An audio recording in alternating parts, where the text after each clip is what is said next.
Imagine the Department of Justice, the people who enforce America's laws, suddenly losing thousands of its top lawyers. Investigations stall, criminal cases get delayed, and public trust starts to slip. For many Americans, the DOJ is supposed to be the backbone of justice. But what happens when that backbone begins to weaken? Today, we're breaking down why this is happening, what it means for the country, and why it matters more than you might think. The Department of Justice, or DOJ, is the part of the U.S. government responsible for enforcing federal laws, prosecuting criminals, and defending the Constitution. It works independently of political pressure and is meant to ensure that justice is applied fairly for everyone.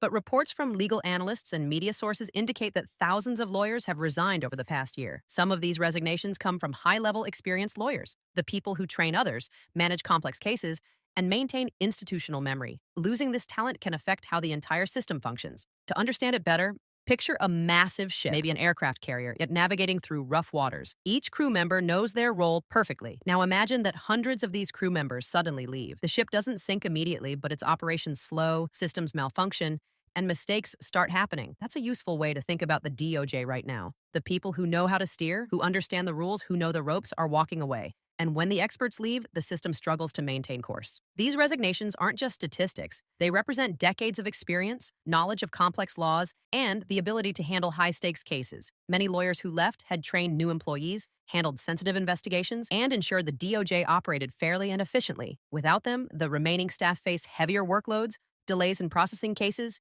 and reduced efficiency. Experts warn that this is not just a temporary problem. The loss of institutional knowledge could affect the DOJ's ability to function effectively for years. The effects are tangible. Federal prosecutors are reportedly struggling to keep up with their caseloads. Investigations into public corruption, organized crime, and other serious crimes are slowing down. Trials are being delayed. In some districts, even routine cases are taking longer than expected because experienced staff who normally manage them are gone.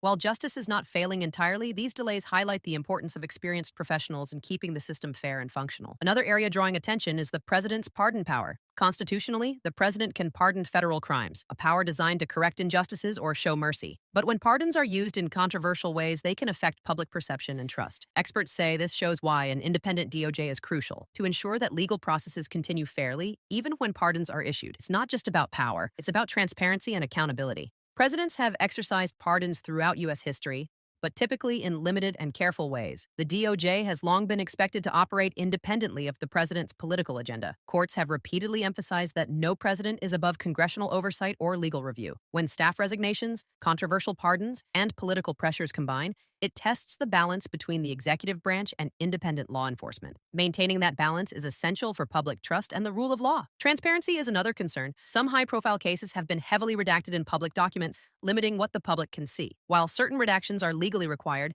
excessive censorship can erode trust. Citizens, courts, and journalists rely on clear information to hold institutions accountable. When too much is hidden, suspicion grows, and public confidence in the DOJ declines. Independent oversight and accurate reporting are key to maintaining credibility. For everyday Americans, these challenges matter. Staff shortages, delayed cases, and questions about executive power affect not just high-profile cases, but the ability of the DOJ to enforce laws fairly for everyone. Understanding these developments helps citizens stay informed, ask the right questions, and hold institutions accountable. Civic engagement, awareness, and discussion are essential in a democracy. In summary, the Department of Justice is under pressure. Thousands of lawyers leaving, high-profile pardons, and operational challenges highlight the importance of strong, independent institutions. What do you think? Should presidential powers like pardons have limits, or is independence for the DOJ the priority? Share your thoughts in the comments. If you want clear, simple, and detailed explanations of U.S. politics, subscribe to Sarah Reports. Stay informed, stay engaged, and stay curious. The future of justice depends on people who pay attention.